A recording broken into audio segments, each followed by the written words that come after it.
الحمدللہ رب العالمین والعاقبۃ للمتقین والصلاۃ والسلام علی رسولہ الکریم اما بعد۔ معزز سامعین اور حاضرین، آج الحمدللہ ہم نے 20ویں تراویح کی نماز ادا کی۔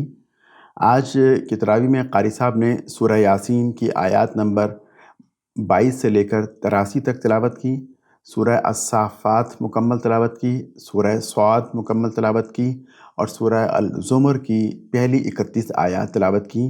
یوں آج 23واں پارہ مکمل پڑھا گیا۔ سورہ یاسین ہم نے کل شروع کی تھی اور اس کی 21 آیات ہم نے کل مکمل کی تھی۔ تو کل ہم یہاں تک پہنچے تھے کہ ایک بستی میں 2 پیغمبر دعوت حق لے کر آئے، قوم نے نہیں مانا تو ایک اللہ تعالیٰ نے تیسرا پیغمبر بھی ان کی مدد کے لیے بھیج دیا، تو ان تینوں پیغمبروں کی بات کو نہیں مانا۔ تو اس کے بعد کیا ہوا؟ اس کے بعد یہ ہوا کہ وَجَاءَ مِنْ أَقْصَى الْمَدِينَةِ رَجُلٌ يَسْعَىٰ، تو بستی کے ایک دور پرے سے ایک شخص دوڑتا ہوا آیا، یسعیٰ یعنی بھاگتا ہوا آیا۔ اس سے یہ بتانا مقصود ہے کہ جب نیک کام انسان نے کرنا ہو، دین کا کام کرنا ہو، تو بھاگ کر آگے بڑھ کر تیزی کے ساتھ کرنا چاہیے۔ آیا اور اس نے کیا کہا؟ اس نے کہا قال یا قوم اتبعوا المرسلین، اے قوم تم رسولوں کی پیروی کرو۔ یہ شخص کون تھا؟ تفاسیر میں اس کا نام حبیب نجار لکھا ہوا ہے۔ یہ حبیب نجار تھا، اس نے وہاں پہنچ کر قوم سے خطاب کیا اور اس خطاب کو قرآن نے نقل کیا۔ اس نے کہا کہ ان لوگوں کی پیروی اختیار کرو، یعنی رسولوں کی پیروی اختیار کرو جو تم سے اجر نہیں مانگتے اور ٹھیک راستے پر ہیں۔ یہ 2 نشانیاں ہیں ہر داعی کی کہ وہ اپنی دعوت کا معاوضہ طلب نہیں کرتے اور ان کا اپنا کردار بہت اچھا ہوتا ہے۔ پھر اس نے کہا کہ کیا میں اللہ کو چھوڑ کر دوسرے معبود بنا لوں؟ حالانکہ اگر خدائے رحمان مجھے کوئی نقصان پہنچانا چاہے تو کسی کی شفاعت میرے کام نہیں آ سکتی اور نہ ہی مجھے کوئی چھڑا سکتا ہے۔ اگر میں اللہ کو چھوڑ کر کسی اور کی عبادت کروں گا تو صریحاً گمراہی میں مبتلا ہو جاؤں گا۔ میں تو تمہارے رب پر ایمان لایا، یعنی مجمع کو مخاطب کر کے کہا کہ تمہارا رب، یعنی بالکل جو ہے وہ نے نفسیاتی طور پر یہ بتانے کے لیے کہ رب تو ہے، تمہارا بھی ہے، اگرچہ تم مان نہیں رہے ہو، کہ میں تو تمہارے رب پر ایمان لایا اور تم بھی میری بات مان لو۔ حبیب نجار کی دعوت کو بھی لوگوں نے قبول نہیں کیا، نہ صرف قبول نہیں کیا بلکہ اسے کمزور اور ایک جو ہے وہ غریب آدمی سمجھتے ہوئے شہید کر دیا۔ جب شہید کر دیا گیا تو اب وہ اس کے بعد کے واقعات کو اللہ تعالیٰ نے بہت شارٹ کر کے کہا کہ پھر ہم نے حکم دیا کہ تو ہماری جنت میں داخل ہو جا۔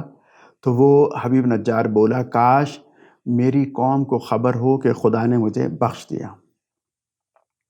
وہ کوئی ایسا شریف النفس اور خیرخواہ آدمی تھا کہ وہ اپنے قاتلوں کے بارے میں بھی چاہتا تھا کہ ان کی معافی ہو جائے اور وہ جنت میں آ جائیں۔ ابن عباس کہتے ہیں کہ یہ جو شخص تھا یہ نصح قومہ حیم و میتن، یہ اس شخص نے اپنی قوم کی خیرخواہی اور قوم کو نصیحت کی جب وہ زندہ تھا، اور مرنے کے بعد بھی اس نے خیرخواہی قوم کے ساتھ کی۔ تو ان صاحب کو صاحب یاسین کہا جاتا ہے اور انہیں شہید دعوت بھی کہا جاتا ہے، جو کہ دعوت دیتے ہوئے شہید ہوئے۔ شہید دعوت کے ذکر کے بعد اللہ تعالیٰ سورہ مبارکہ میں توحید اور قدرت کے تکوینی دلائل بیان کرتے ہیں جو کہ قرآن میں بار بار آئے ہیں، اور یہاں ان میں سے کچھ ذکر کیے گئے۔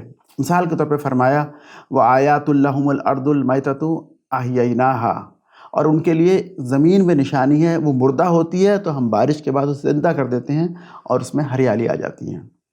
وَآیَاتُ لَهُمُ اللَّيْلُ نَسْلَخُ مِنْهُ النَّهَارَ، اور ان کے لیے رات بھی ایک نشانی ہے جس کے اندر سے ہم کھینچ کر دن کو نکال لیتے ہیں۔ وَآیَاتُ لَهُمْ أَنَّا حَمَلْنَا ذُرِّيَّتَهُمْ فِي الْفُلْكِ الْمَشْحُونِ، اور ان کے لیے اس کشتی کے اندر بھی نشانی ہے جو کہ لوگوں کو لے کر چلتی ہے، اور یعنی کہ بھری ہوئی کشتی بھی لوگوں کے لیے ایک نشانی ہے۔ پھر اللہ تعالیٰ نے کچھ مزید نشانیاں اور بھی بیان کی، فرمایا کہ وَمَن نُعَمِّرْهُ نُنَكِّسُهُ فِي الْخَلْقِ أَفَلَا يَعْقِلُونَ، ہم جو ہے انسان کو جب بوڑھا کر دیتے ہیں تو پھر اسے خلقت میں اوندھا کر دیتے ہیں، وہ جانتے ہوئے بھی کچھ نہیں جانتا، بالکل سب چیزیں بھلا دیتا ہے۔ یعنی پہلے انسان کمزور ہوتا ہے، پھر جوانی میں طاقت آتی ہے اور بڑھاپے میں پھر کمزوری آ جاتی ہے، تو اس جانب اشارہ کیا۔ پھر فرمایا کہ انا خلقنا لہم مما عاملت ایدینا، ہم نے اپنے ہاتھوں سے ان کے لیے بنائے، کیا بنائے؟ انعامن، مویشی، فہم لہا مالکون، اور وہ اس کے مالک ہیں۔ یعنی یہ مویشی اس طرح بنایا کہ مویشی پھر انسان کے تابعدار ہو جاتے ہیں۔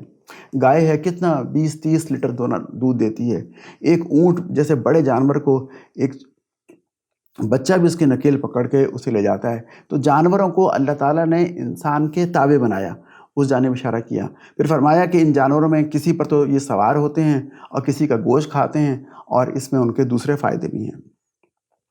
پھر اللہ تعالیٰ ایک اور چیز کی جانب توجہ دلا رہے ہیں کہ اے آدم کے بچوں، میں نے تم سے یہ نہ کہا تھا کہ شیطان کی بندگی نہ کرنا، شیطان تو تمہارا کھلا دشمن ہے، لیکن اس کے باوجود اس نے تمہاری ایک بڑی تعداد کو گمراہ کر دیا، تو کیا تم عقل نہیں رکھتے؟ یعنی بتایا جا رہا ہے کہ بچ کر رہو اور شیطان کے پھندے میں نہ آؤ۔ کافروں کا عام اعتراض یہ تھا کہ وہ یقولون متی ھذا الوعد ان کنتم صادقین، قیامت کب آئے گی؟ اگر تم سچے ہو تو لے آؤ۔ یہ ایک عام اعتراض تھا، اور یہ بار بار اس اعتراض کو کفار مکہ دہرایا کرتے تھے۔ تو اللہ تعالیٰ اس کے جواب میں فرما رہے ہیں کہ یہ قیامت تو دراصل ایک چنگھاڑ ہے، تو یہ تو ایک چنگھاڑ کے ایک شدید آواز کے منتظر ہیں، اور یہ آواز ان کو اس حال میں آ پکڑے گی کہ وہ باہم جھگڑ رہے ہوں گے، اور اس وقت تک یہ وصیت تک نہ کر سکیں گے اور نہ اپنے گھروں کو پلٹ سکیں گے۔ یعنی اس چنگھاڑ کے بعد اس آواز سے ان کا انتقال ہو جائے گا۔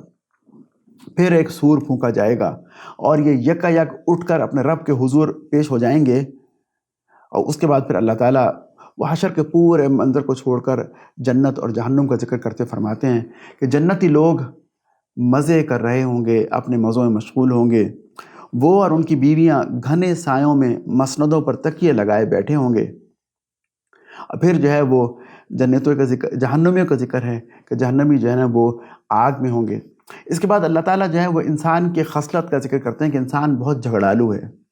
اولم یر الانسان انا خلقناہ من نطفۃ فاذا ہوا خصیم مبین، کیا تم نے دیکھا نہیں انسان کو کہ انسان کو ہم نے ایک پانی کی بوند سے پیدا کیا، اور پھر وہ ایک جھگڑالو انسان بن گیا۔ وضرب لنا مثلا ونسی خلقہ، اور وہ پھر ہمارے لیے مثالیں پیش کرتا ہے۔ قال من یحیی العظام وہی رمیم، اور پھر کہتا ہے کہ جب میں ہڈی بن جاؤں گا تو پھر کیسے زندہ کیا جاؤں گا۔ اس زمانے میں واقعہ بھی آتا ہے کہ ابی بن خلف ایک سردار تھا اور حضور کا شدید مخالف تھا۔ وہ ایک دفعہ قبرستان گیا اور وہاں سے ایک ٹوٹی ہوئی بھربھری ہڈی لے کر آیا، اور لا کر حضور کے سامنے اسے اچھالا یا دکھایا، کہا کہ اس ہڈی والے انسان کو زندہ کیا جائے گا، یہ کیسے ہو سکتا ہے؟ آپ نے فرمایا کہ اللہ یحیی ثم یدخلک فی النار، اللہ تعالیٰ اس شخص کو، اس ہڈی والے شخص کو زندہ کرے گا اور تمہیں جہنم میں کی آگ میں ڈال دے گا۔ یعنی یہ غصے والا انداز تھا۔ پھر اللہ تعالیٰ فرماتے ہیں، ایک معجزے کا ذکر کرتے ہیں کہ ہم جس طرح انسان کو پیدا کرتے ہیں، اس طرح ہمیں اور معجزے بھی ہیں، یہاں پر معجزے بھی دکھائیں۔ وہ معجزہ کیا تھا کہ الذی جعل لکم من الشجر الاخضر نارا فاذا انتم منہ توقدون، ہم دو ہرے رنگ کے درختوں کے ٹکرانے سے بجلی سے آگ پیدا کرتے ہیں، اور یہ ایک معجزہ ہے۔ وہ درخت کون سے تھے؟ وہ مرخ اور افار نام کے دو درخت اس زمانے میں پائے جاتے تھے، شاید آج بھی پائے جاتے ہوں، ہرے رنگ کے تھے، اور ان کو آپس میں ٹکرانے سے آگ نکلتی تھی، اور اس سے وہ لوگ اپنی لکڑیاں جلا کر اپنے کھانے کا بندوبست کیا کرتے تھے۔ اللہ تعالیٰ نے ابی بن خلف جیسے لوگوں کے اس اعتراض کا جواب دیا، فرمایا کہ کیا وہ اللہ جس نے آسمانوں اور زمین کو پیدا کیا اس پر قادر نہیں کہ ان جیسوں کو دوبارہ پیدا کر سکے؟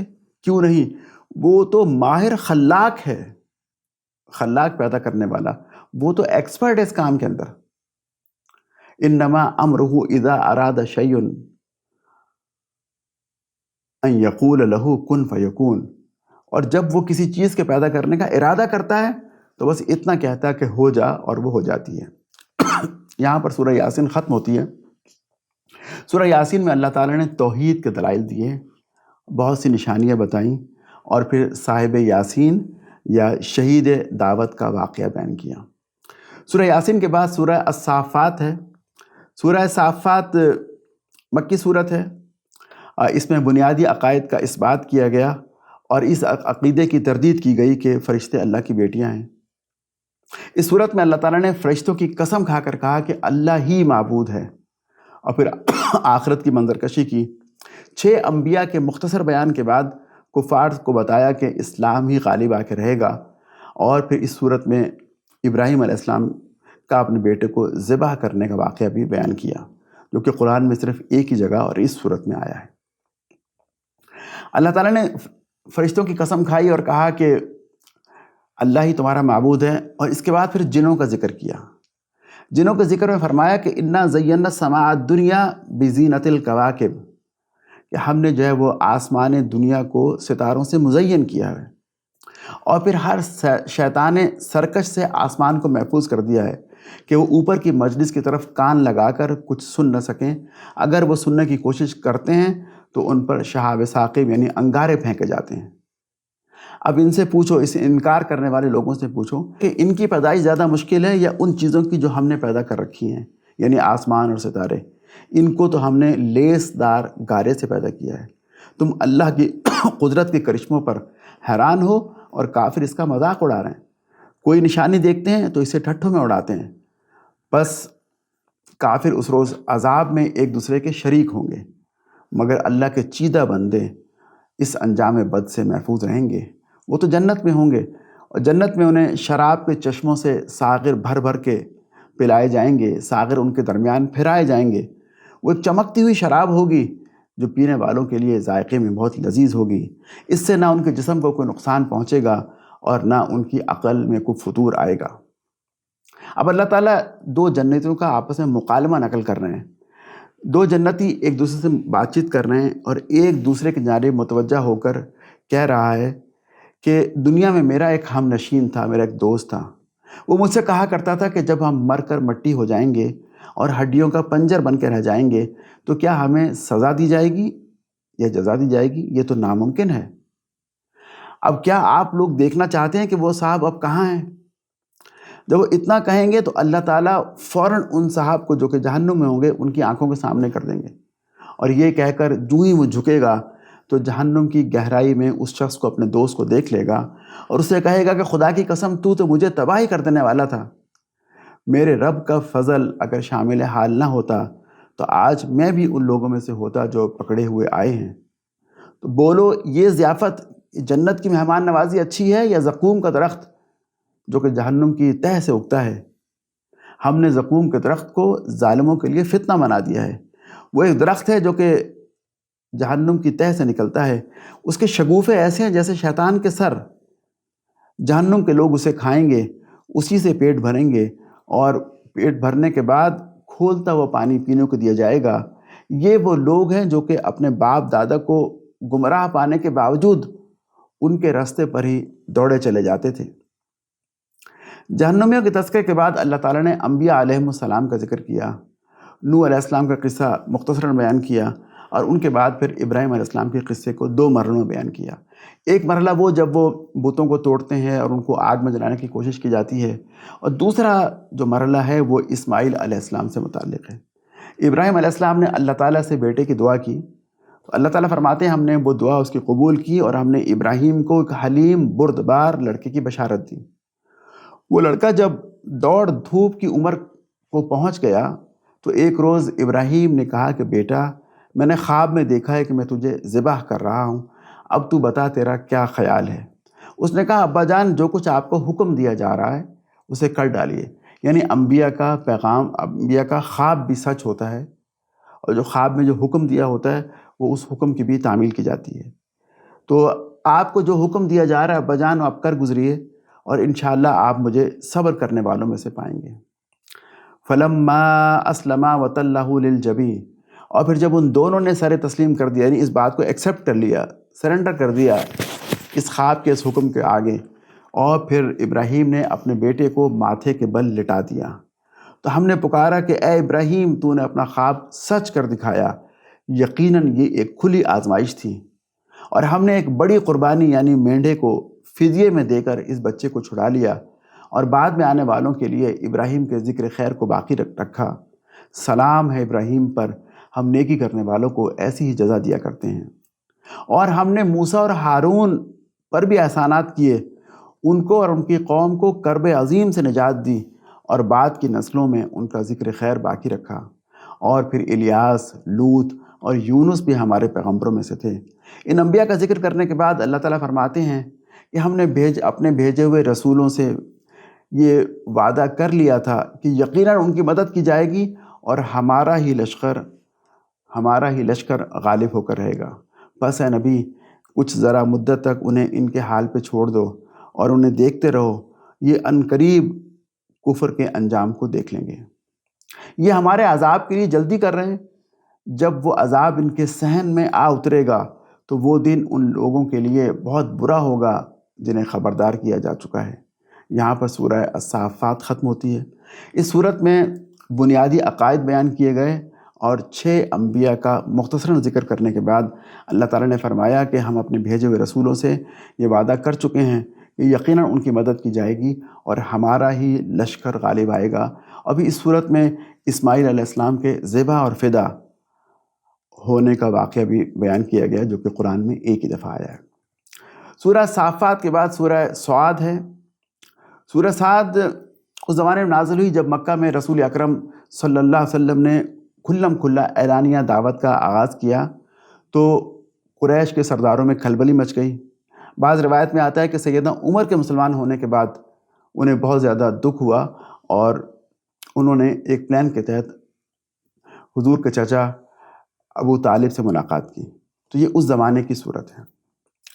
اس کا پس منظر یہ ہے کہ جب مرض الموت میں ابو طالب مبتلا ہوئے تو قریش کے سرداروں نے محسوس کیا کہ یہ ان کا آخری وقت ہے، اور انہوں نے مشورہ کیا کہ جا کر ابو طالب سے بات کرتے ہیں کہ وہ اپنے انتقال سے پہلے ہمارا اور اپنے بھتیجے کا جھگڑا چکا دیں۔ کہیں ایسا نہ ہو کہ ان کا انتقال ہو جائے اور اس کے بعد ہم محمد صلی اللہ علیہ وسلم کے ساتھ کوئی سخت معاملہ کریں تو عرب کے لوگ ہمیں طعنہ دیں کہ جب تک ابو طالب زندہ تھے تم نے کچھ نہیں کیا، اور ان کے مرنے کے بعد تم نے ان کے بھتیجے پر ہاتھ ڈال دیا۔ تقریباً 25 سرداران قریش ابو طالب کے پاس پہنچے۔ ان لوگوں نے پہلے تو حسب معمول نبی اکرم صلی اللہ علیہ وسلم کے خلاف اپنی شکایات بیان کی، پھر کہا کہ ہم ابو طالب تمہارے سامنے ایک انصاف کی بات رکھتے ہیں۔ انصاف کی بات یہ کہ تمہارا بھتیجا ہمارے دین کو چھوڑ دے اور ہم اس کے دین کو چھوڑ دیتے ہیں، یعنی دونوں اپنا اپنا کام کریں۔ ہم اپنے بتوں کی عبادت کرتے ہیں، وہ اپنے اللہ کی عبادت کریں۔ وہ جس معبود کی عبادت کرے گا ہم اس سے تعرض نہیں کریں گے، اور وہ ہمارے معبودوں کی مذمت نہ کریں۔ تو اس شرط پہ ہماری اپنے بھتیجے سے صلح کروا دو۔ ابو طالب نے نبی اکرم صلی اللہ علیہ وسلم کو بلایا اور ان سے کہا کہ بھتیجے یہ تمہاری قوم کے سردار ہیں، اور ان کی خواہش یہ کہ فیصلہ ہو جائے، کوئی صلح صفائی ہو جائے، کوئی ایگریمنٹ ہو جائے، تو تم ان سے اتفاق کر لو تاکہ تمہارا ان کا جھگڑا ختم ہو جائے۔ اور پھر انہوں نے وہ بات بتائی وہ مطالبہ بتایا جو کہ سرداران قریش ابو طالب کے پاس لے کر آئے تھے۔ اس کے جواب میں نبی علیہ السلام نے فرمایا، چچا جان، میں تو ان کے سامنے ایک کلمہ پیش کرتا ہوں جسے اگر یہ مان لیں تو عرب ان کا تابع ہو جائے گا اور عجم ان کا باج گزار ہو جائے گا، یعنی ان کے زیر تسلط آ جائے گا۔ تمہاری بھلائی اسی، اور پھر سرداران قریش کو مخاطب ہو کر فرمایا کہ تمہاری بھلائی اسی میں ہے کہ تم اس کلمے کو مان لو۔ پوچھا کہ وہ کلمہ کیا ہے؟ پہلے تو سٹ پٹا گئے کہ ایک کلمہ ہے، اتنا اہم ہے کہ اس سے عرب ہمارے تابع اور عجم باج گزار ہو جائے گا۔ پوچھا کہ وہ کلمہ کیا ہے؟ بتاؤ، ہم تو ایسے 10 کلمے ماننے کے لیے تیار ہیں۔ جب حضور علیہ السلام نے پڑھا کہ لا الہ الا اللہ محمد رسول اللہ، تو اس پر وہ اچانک اٹھ کھڑے ہوئے اور باتیں بناتے ہوئے نکل کے چلے گئے۔ اس طرح یہ معاہدہ نہ ہو سکا۔ اسی بات کو اللہ تعالیٰ نے سورہ صاد کے پہلے حصے میں نقل کیا ہے۔ اللہ تعالیٰ فرماتے ہیں، آغاز ہوتا ہے سورہ صاد کا کہ قسم ہے نصیحت بھرے قرآن کی کہ وہ لوگ جنہوں نے حق بات کو ماننے سے انکار کیا ہے وہ سخت تکبر اور ضد میں مبتلا ہیں۔ ان لوگوں کو بڑا تعجب ہوا کہ ایک ڈرانے والا خود انہی میں سے آ گیا۔ منکرین حق کہتے ہیں کہ یہ جادوگر اور سخت جھوٹا ہے، اعوذ باللہ۔ کیا اس نے ہمارے خداؤں کی جگہ بس ایک ہی خدا بنا ڈالا؟ یعنی بہت سارے خداؤں کے بدلے میں ایک خدا، یہ تو بڑی عجیب بات ہے۔ کیا ہمارے درمیان بس ایک یہی شخص رہ گیا تھا جس پہ اللہ تعالیٰ کا کلام نازل ہوتا؟ اصل بات یہ ہے کہ یہ ہمارے ذکر پہ، یعنی اللہ تعالیٰ فرما رہے ہیں کہ ہمارے قرآن پہ شک کر رہے ہیں، اور یہ باتیں اس لیے کر رہے ہیں کہ انہوں نے ہمارے عذاب کو بھی چکھا نہیں ہے۔ پھر اس کے بعد اللہ تعالیٰ نبی علیہ السلام اور صحابہ کو نصیحت فرماتے ہیں کہ اصبر علی ما یقولون واذکر عبدنا داؤد، آپ صبر کیجئے ان باتوں پر جو یہ لوگ کہہ رہے ہیں، اور داؤد علیہ السلام کا ذکر کیجئے۔ ہم نے داؤد کو ایک مضبوط سلطنت دی تھی اور اسے حکمت عطا کی تھی، اور فیصلہ کن بات کہنے کی صلاحیت بھی بخشی تھی۔ پھر تمہیں کچھ خبر پہنچی ان کے مقدمے کی، جب دیوار پر چڑھ کر 2 لوگ ان کے بالا خانے میں گھس آئے۔ جس وقت وہ داؤد کے پاس آئے تو وہ ان سے گھبرا گئے۔ انہوں نے کہا کہ خوف نہ کیجئے، ہم دونوں کا ایک مقدمہ ہے، اور ہم میں سے ایک نے دوسرے پر زیادتی کی ہے، تو آپ ہمارا فیصلہ انصاف سے کر دیجئے، بے انصافی نہ کیجیے گا، اور ہم کو سیدھا راستہ دکھا دیجیے گا۔ واقعہ یہ ہے کہ یہ میرا بھائی ہے، ان میں سے ایک بولا، اور اس کے پاس 99 دمبیاں ہیں اور میرے پاس 1 دمبی ہے۔ یہ کہتا ہے یہ 1 دمبی بھی میرے حوالے کر دو، اور یہ گفتگو میں مجھ پر زبردستی کرتا ہے۔ داؤد علیہ السلام نے فرمایا کہ یہ جو تیری دمبی مانگتا ہے تاکہ اپنی دمبیوں میں ملا لے، تو یہ بے شک تجھ پہ ظلم کرتا ہے، اور اکثر شریک ایک دوسرے پر ایسی زیادتی ہی کیا کرتے ہیں۔ ہاں، جو ایمان لائے نیک عمل کرے، لیکن ایسے لوگ کم ہیں۔ اور داؤد نے خیال کیا کہ ہم نے اس واقعے کے ذریعے ان کو آزمایا، تو انہوں نے اپنے پروردگار سے مغفرت مانگی اور جھک کر سجدے میں گر پڑے اور خدا کی جانب رجوع کیا۔ تب ہم نے ان کا وہ قصور معاف کر دیا، وہ یقیناً ہمارے ہاں اس کے لیے تقرب کا مقام اور بہتر انجام ہے۔ لگتا ہے کوئی غلطی ایسی ہوئی تھی جو کہ قابل معافی تھی، اس کا ذکر قرآن نے یہاں نہیں کیا، لیکن یہ بتا دیا کہ وہ غلطی ہم نے معاف کر دی۔ داؤد علیہ السلام کے واقعے کے بعد اللہ تعالیٰ نے مسلسل 8 انبیاء کا مختصراً ذکر کیا، اور یہ ذکر پہلے پچھلی صورتوں میں ہم پڑھ چکے ہیں۔ اس کے بعد اللہ تعالیٰ نے جنتی اور جہنمی افراد کا تقابل کیا۔ فرمایا کہ متقی لوگوں کے لیے بہترین ٹھکانہ ہے جنت کی شکل میں، ہمیشہ رہنے والے باغات جن کے دروازے ان کے لیے کھلے ہوئے ہوں گے، یہ متقیوں کا انجام ہے۔ اور سرکش لوگوں کے لیے بدترین ٹھکانہ ہے جہنم، جس میں وہ جھلسائے جائیں گے، بہت بری قیام گاہ ہے ان کے لیے، وہ مزہ چکھیں گے کھولتے ہوئے پانی، پیپ اور لہو کا۔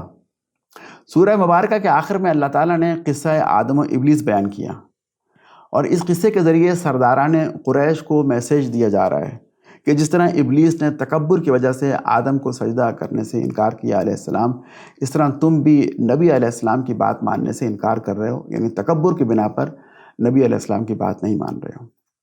اور ابلیس نے حسد کی بنا پر اللہ کے حکم کی سرکشی کی، اور یہ کہہ کر کہ آدم کو بڑا مرتبہ کیوں دیا گیا، میں اس سے افضل ہوں، اور یہ کہہ کر سجدہ نہیں کیا، گویا کہ حسد کا اظہار کیا۔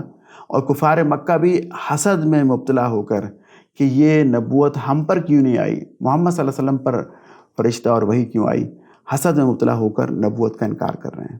تو فرمایا کہ کفار چونکہ تکبر اور حسد کی بنا پر ہماری دعوت کو قبول نہیں کر رہے، تو کہیں ایسا نہ ہو کہ ان کا انجام بھی ابلیس کی طرح ہو۔ سورہ کے آخری آیات میں اللہ تعالیٰ فرماتے ہیں کہ اے نبی ان سے کہہ دو کہ میں تم سے تبلیغ پر کوئی اجر اور کوئی معاوضہ نہیں مانگتا، اور نہ میں بناوٹی لوگوں میں سے ہوں کہ جھوٹ موٹ کہ مجھ پر وحی نہ آئی ہو اور میں کہہ دوں کہ مجھے وحی آئی ہے۔ تو میں بناوٹی شخص نہیں ہوں، اور یہ جو میں پیش کر رہا ہوں یہ تو ایک نصیحت ہے تمام لوگوں کے لیے، اور تھوڑی ہی مدت گزرے گی کہ تمہیں اس بات کی حقانیت کا اعتراف ہو جائے گا۔ یہاں پر سورہ صاد ختم ہوتی ہے۔ اس صورت میں اللہ تعالیٰ نے بتایا کہ کافر، مکہ کے کافر تکبر اور حسد کی وجہ سے دعوت حق کو قبول نہیں کر رہے، کہیں ایسا نہ ہو کہ ان کا انجام بھی ابلیس کی طرح ہو جو کہ دھتکار دیا گیا۔ سورت کے آغاز میں اور آخر میں اللہ تعالیٰ نے فرمایا کہ جس نبی کی صلی اللہ علیہ وسلم رہنمائی کو تم لوگ ماننے سے انکار کر رہے ہو، وہی بالآخر غالب آ کر رہے گا۔ سورہ سود کے بعد سورہ الزمر ہے۔ سورہ زمر کا کچھ حصہ آج تلاوت کیا گیا۔ یہ مکی صورت ہے اور ہجرت حبشہ سے پہلے نازل ہوئی۔ یہ پوری صورت ایک خطبہ اور ایک وعظ ہے جس کے مخاطب زیادہ تر کفار قریش ہیں اور کہیں کہیں اہل ایمان کو بھی مخاطب کیا گیا ہے۔ اس میں دعوت محمدی صلی اللہ علیہ وسلم کا اصل مقصود بتایا گیا، وہ یہ ہے کہ انسان صرف اللہ تعالیٰ کی بندگی اختیار کرے، اور اس اصول کو بار بار اس سورہ میں مختلف انداز میں پیش کیا گیا۔ کفار سے کہا گیا کہ اپنی غلط روش سے باز آ جائیں، اور اہل ایمان سے کہا گیا کہ اگر تم پر مشکلات بہت زیادہ ہو رہی ہیں تو اللہ تعالیٰ کی زمین بہت وسیع ہے، تم یہاں سے ہجرت کر جاؤ، یعنی حبشہ جانے کی طرف اشارہ کیا۔ سورت کے آغاز میں یہ فرمایا گیا کہ یہ قرآن جو اللہ تعالیٰ نے نازل کیا ہے وہ بہت عزیز اور حکیم ہے، یعنی قرآن کو نازل کرنے والی ہستی بہت زبردست اور حکمت والی ہے۔ تو تم جو ہے وہ اخلاص کا مظاہرہ کرو، فَاعْبُدِ اللَّهَ مُخْلِصًا لَهُ الدِّينَ، تو تم دین کو اللہ کے لیے خالص کر لو، کوئی اس میں شرک نہ کرو، کسی کو ساتھ نہ ملاؤ، ایسوسیٹ نہ بناؤ، اور ریاکاری اور دکھاوا نہ کرو۔ اگلی آیت میں انداز بدل کر وحدانیت کے دلائل دیے گئے اور جو ہے وہ شرک کی تردید کی گئی۔ پھر اس صورت میں اللہ تعالیٰ نے جو حصہ ہم نے آج پڑھا اس میں کچھ یونیورسل ٹروتھ بیان کیے، کچھ سائنسی حقائق ہیں، کچھ نصیحتیں ہیں وہ بیان کی گئیں، اور کچھ اور باتیں بھی عبرت حاصل کرنے کے لیے بتائی گئیں۔ سائنسی حقیقت کے طور پہ بتایا کہ اللہ تعالیٰ تمہاری ماں کے پیٹ میں تمہیں 3 تاریک پردوں کے اندر شکل پہ شکل دیے چلا جاتا ہے، یعنی تمہاری شکلیں بدلتی ہیں۔ وہ 3 تاریک پردے کون سے ہیں؟ ایک تو ایمنیوٹک فلوئڈ کی ممبرین ہے، دوسرا یوٹرس وال ہے، اور تیسرا ایبڈومینل وال ہے۔ یہ 3 پردے ہوتے ہیں، ان میں اندھیرے میں انسان کا بچہ پرورش پا رہا ہوتا ہے، اس کی نشو و نما ہوتی ہے، اس جانب اشارہ کیا۔ یہ اشارہ قرآن میں آج سے 1441 سال پہلے، جبکہ سائنسدان اور اطباء تو صرف 100 سال پہلے اس حقیقت تک پہنچے ہیں کہ انسان جو ہے وہ 3 پردوں کے اندر پرورش پا رہا ہوتا ہے۔ تو یہ ایک سائنسی حقیقت بیان کی گئی۔ پھر اللہ تعالیٰ فرماتے ہیں کہ وَلَا تَزِرُ وَازِرَةٌ وِزْرَ أُخْرَىٰ، قیامت کے دن کوئی بھی وزن اٹھانے والا کسی کا وزن نہیں اٹھائے گا، نفس نفسی کا عالم ہوگا، اور کوئی یہ نہیں کہے گا کہ تھوڑے گناہ تمہارے میں لے لیتا ہوں، کوئی بھی شخص اس طرح کی آفر نہیں کرے گا۔ پھر اللہ تعالیٰ فرماتے ہیں جب انسان کو تکلیف پہنچتی ہے تو پھر وہ لیٹے بیٹھے کھڑے اللہ تعالیٰ کو پکارتا ہے، دل سے اللہ تعالیٰ کی جانب رجوع کرتا ہے، پھر اللہ تعالیٰ اس تکلیف کو دور کر دیتے ہیں تو اللہ کو بھول جاتا ہے اور پھر خدا کا شریک بنانے لگتا ہے۔ پھر فرمایا کہ خدا کی زمین وسیع ہے اور صبر کرنے والوں کو ان کا اجر بے حساب دیا جائے گا، اور اگر تمہیں دین پر عمل کرنے میں مشکل ہو رہی ہے تو تم یہاں سے ہجرت کر لو، یعنی حبشہ چلے جاؤ۔ اس صورت میں جو ہم نے ابھی تک پڑھی ہے، اللہ تعالیٰ نے 2 دفعہ اخلاص کی بات کی، خلوص کی بات کی، اور فرمایا کہ اے نبی ان سے کہو کہ مجھے حکم دیا گیا ہے کہ میں دین کو اللہ کے لیے خالص کر کے اس کی بندگی کروں۔ اور پھر اللہ تعالیٰ نے قرآن کا تعارف بھی ان آیات میں کروایا کہ قرآن کیسا کلام ہے۔ فرمایا کہ یہ بہترین کلام ہے جو کہ ہم نے اتارا ہے، اس میں بار بار دہرائے جانے والے مضامین ہیں، اسے سن کر انسان کے رونگٹے کھڑے ہو جاتے ہیں، یہ اللہ تعالیٰ فرما رہے ہیں، اور رونگٹے ان کے کھڑے ہوتے ہیں جو اللہ سے ڈرتے ہیں اور ان کا دل بھی نرم ہو جاتا ہے، اور یہ اللہ کے ذکر کی جانب راغب ہوتے ہیں، یعنی اس سے ان کا ایمان بڑھتا ہے۔ اور پھر اس میں اللہ تعالیٰ نے طرح طرح سے مثالیں دے کر بات کو سمجھایا تاکہ تم نصیحت حاصل کرو۔ اور ایک مثال یہاں پر اللہ تعالیٰ نے دی بھی، فرمایا کہ توحید کی مثال ایسی مثال ہے، اللہ تعالیٰ تمہیں ایک مثال سے سمجھاتا ہے کہ ایک وہ شخص ہے جس کے بہت سے مالک ہیں، اس کے بہت سے باسز ہیں، اور ہر باس ہر مالک اسے اپنی جانب کھینچتا ہے کہ میرا یہ کام کرو، وہ کہتا ہے میرا یہ کام کرو، اور تیسرا اور چوتھا بھی یہی بات کرتا ہے۔ جبکہ دوسرا وہ شخص ہے کہ اس کا ایک ہی آقا ہے، ایک ہی باس ہے، اور اسے کام کہتا ہے وہ اسے فالو کرتا ہے۔ تو کیا یہ دونوں ملازم اپنے حال میں یکساں ہو سکتے ہیں؟ ہرگز نہیں، الحمدللہ۔ لیکن اکثر لوگ نادانی میں پڑے ہوئے ہیں اور وہ بہت سے آقا والے شخص کو ایک آقا والے شخص سے زیادہ بہتر سمجھتے ہیں۔ آج تلاوت کی جانب سورہ زمر کے حصے کی آخری 2 آیات میں اللہ تعالیٰ فرماتے ہیں کہ اے نبی تمہیں بھی مرنا ہے اور ان لوگوں کو بھی مرنا ہے۔ آخر کار قیامت کے روز تم سب اپنے رب کے حضور اپنا اپنا مقدمہ پیش کرو گے، یعنی اصل فیصلہ تو حشر کے دن ہوگا۔ سورہ زمر کی آج کی منزل مکمل ہوئی، آج 31 آیات کی تلاوت کی گئی۔ دعا ہے کہ اللہ تعالیٰ قرآن کو ہمارے دل کی بہار بنا دے، سینے کا نور بنا دے، اور اس کے ذریعے ہمارے غم کو دور کر دے اور ہماری فکر کو ختم کر دے۔ وآخر دعوانا ان الحمد للہ رب العالمین، والصلاۃ والسلام علی رسولہ الکریم۔